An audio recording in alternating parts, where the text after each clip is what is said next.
last year, I was talking to Coach Poole about it. You had higher expectations than you reached, but at the same time, that last game of the season, it's a great win.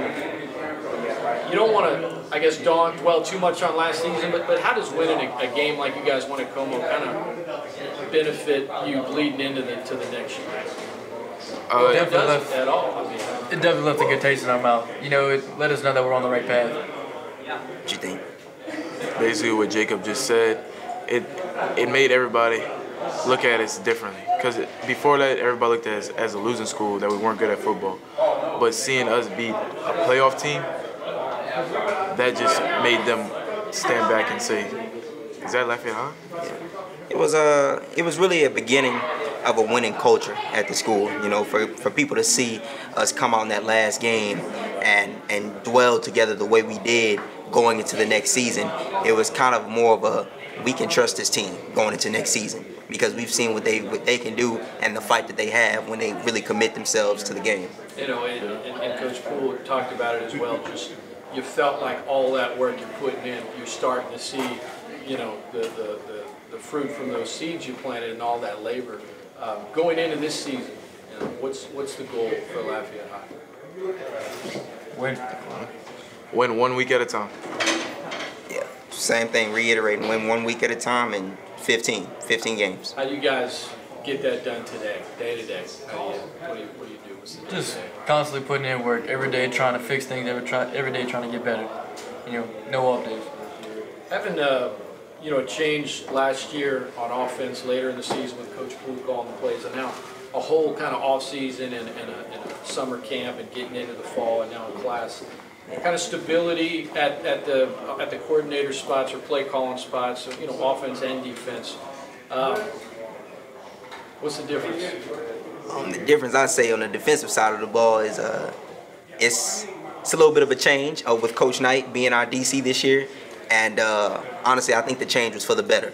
The offensive side is doing great with Coach Poole at the helm, and the defensive side of the ball is doing great with Coach Knight at the helm, where we're enjoying both of them and we're taking it day by day and learning things just like clockwork.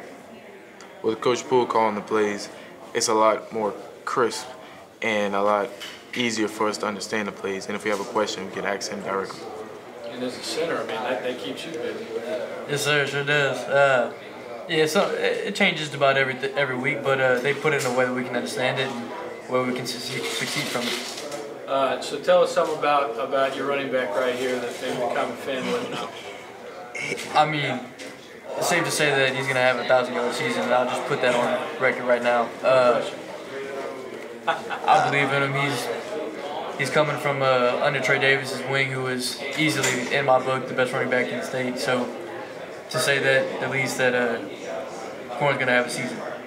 Yeah, definitely. A lot of people don't know him. He doesn't speak much, He's one of the most humblest kids you'll meet, full of humility, and he's just a hard worker. You're going to see it at night in and night out, those Friday nights on the field. He's going to run hard every time he touches the ball, and he's going to block hard every time we pass the ball. So does Coach Poole with his Mississippi accent, you ever have to ask him, wait, Coach, what? Can you say it again? Only when he's fussing at us. So when he gets mad, you need a translator. Yeah, when he's fussing, you can hear that twang in his voice, Run the routes right, You run them right, we'll win. How often does he get kind of fired up? Not much. So that means when he does, it's like... Oh yeah, when he does, it's a volcano, so... You better do it straight. Yeah, do what you're supposed to do and be paying attention to him. What's one of his better qualities as a head coach? He's smart. This is football smart. It's not...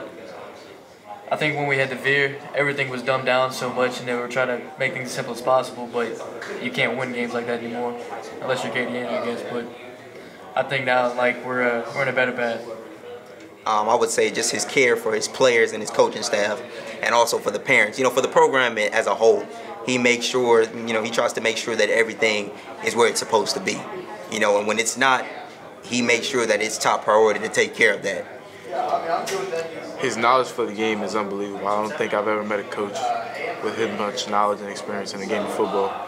And the way he cares for us, is like just another parent that we have, honestly. All right, guys. Let's say hypothetically, zombie apocalypse hits. So you're in a bunker hole. Which one team? If you had one teammate that could be down there with you, who's it going to be? Will Delahousie. Why? He's the hunter. He's a hunter. Got about 23. You gotta get your food, right? He's got 20 guns. He's called the bow and Y'all all arrows. agreed. It wasn't even a question. Oh yeah, he's the survivor. Oh, yes. He's a fighter, man. Survivor of the team. He can be blood spatting out everywhere. He's gonna run full speed until he bleeds out. Awesome. Well, once again, Lafayette High, all their games on News Talk 96.5 KPEL this year. Sandwich between a kid and a post game. Look forward to airing all the games, guys. Good luck this season. Thank you, sir. Thank you.